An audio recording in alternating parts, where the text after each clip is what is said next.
So for people that struggle with anxiety, it's usually not just one big thing that helps it. It's usually a series of small little things that you can do in order to lower anxiety overall. At least that's how it's been in my life. And one of the best ways to help anxiety is to adjust your morning routine. And if you're anything like me, I've looked up a lot of morning routine videos on YouTube. I was kind of obsessed with them for a little while, just like watching people fake wake up in the morning and usually drinking a glass of lemon water and doing yoga and all this stuff. And it was inspiring in a way, but also kind of disheartening because that's not how my life looks at all. And so I wanted to give you a realistic morning routine. Like, here's 5 things that you can do that I have done in the past, that I'm currently doing, that I actually did this morning, that helped me keep my anxiety in check, help me be more confident, and help me get more things done. So if you want a realistic morning routine, then let's go ahead and dive right into number 1 on this list. So number 1 is my favorite, and it's make French toast. Okay, so not exactly. That's what I did this morning.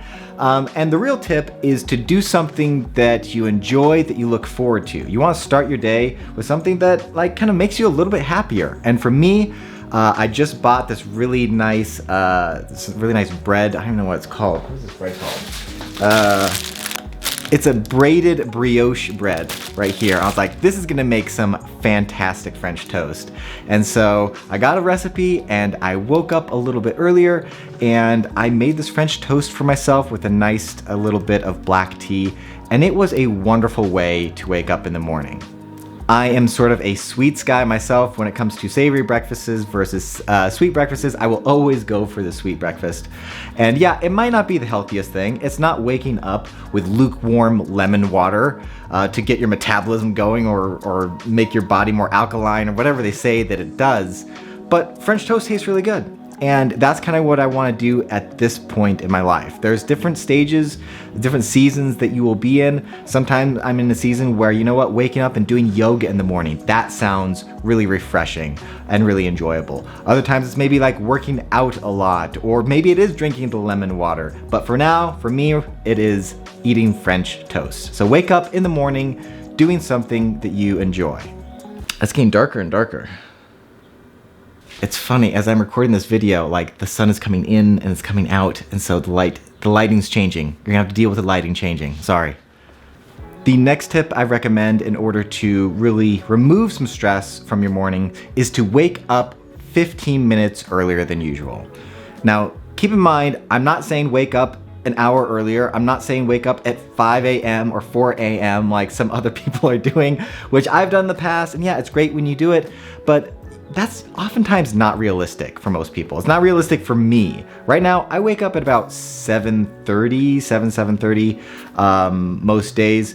And so me being able to wake up 15 minutes earlier, maybe at 6:45, that's gonna do a few things that really combat anxiety. One, I'm not gonna feel nearly as rushed during the day. Because if you wake up late and you're trying to like shower and get ready and then get to work, and it's just like, you feel rushed. You don't want that.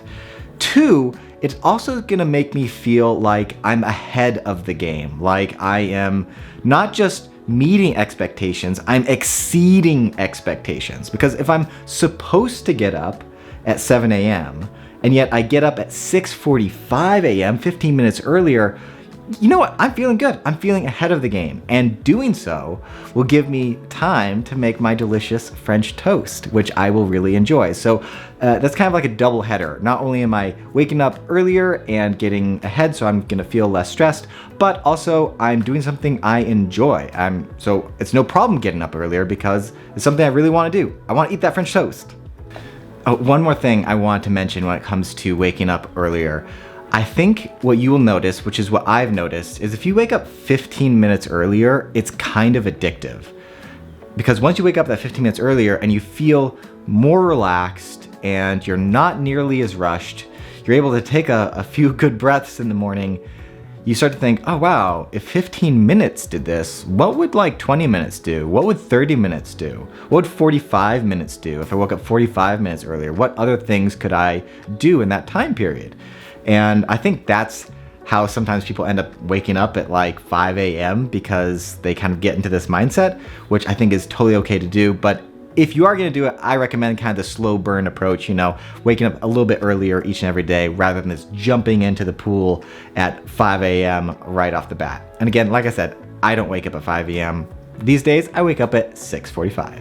So this next tip is actually from my friend Charli, who is a designer, a coworker of mine, and I was watching her vlog on YouTube, and she had this like amazing tip just kind of nestled into one of her vlogs, and I was like, I'm gonna steal that and I'm gonna make a whole video around it because I think it's a great idea. So let me just have Charli explain her tip. One thing I've noticed that has a really positive impact on my mood for the day.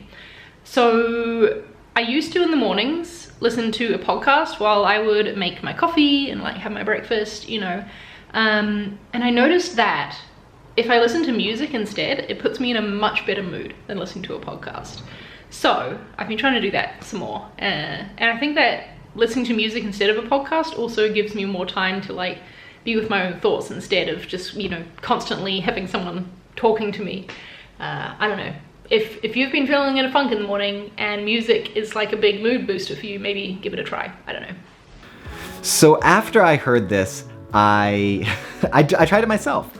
I normally listen to the news or to some podcast or audiobook when I wake up in the morning because I find it to be entertaining, but instead I switched to my Spotify account and I just kind of listened to my normal playlist, and it really put me in a much better mood. I was actually surprised at like the effect it had on my emotions. Like I particularly chose songs that kind of pumped me up, that made me feel good. You know, I'm not listening to death metal or anything like that in the morning because that doesn't pump me up, that just gets me aggressive.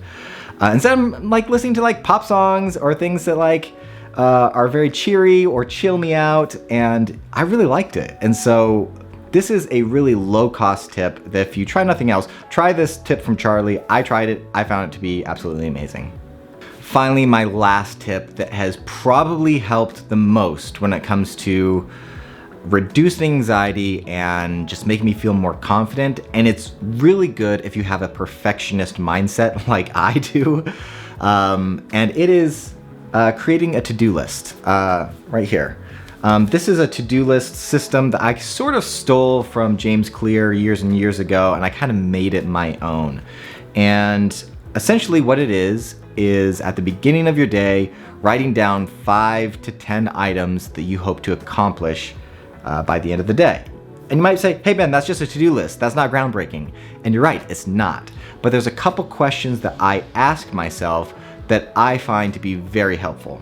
One of those questions I ask myself whenever I finish creating my entire to-do list is I say, okay, if I accomplish everything on this list, will I feel accomplished at the end of the day?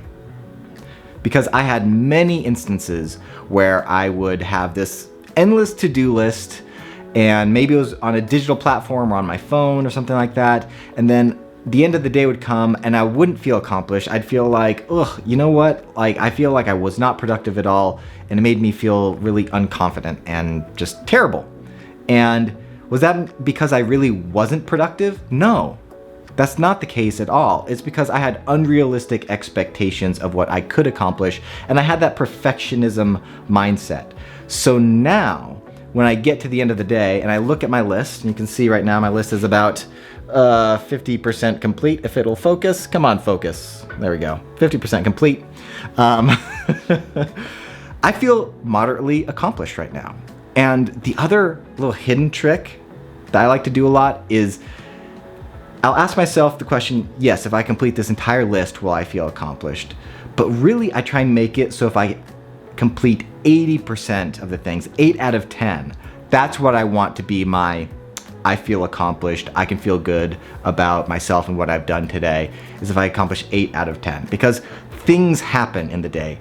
Priorities change, sometimes things come up that you just have to take care of right away, and so you might not get to your entire to-do list.